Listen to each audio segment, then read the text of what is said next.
Hello guys, welcome back for another video of service reset my car. Today I'm going to show you how to service reset Volkswagen Touran.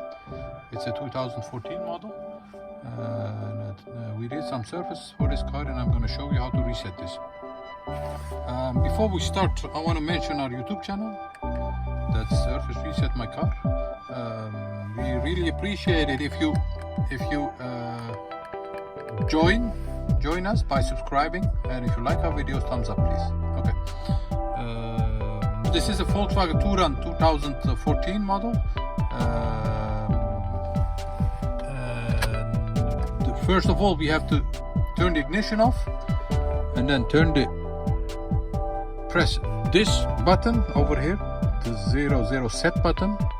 Turn the ignition on, let go that button, and then it asks me in a different language if I want to service reset it, and I have to confirm this with the OK button. The OK button is on the right side of the steering wheel, and once you've confirmed that by pressing the OK button, the service reset has been done. That was it for a Touran 2014 model. Thanks for watching. Subscribe to our channel, we really appreciate that. And if you want to join us, just subscribe to our channel and thumbs up if you like our videos.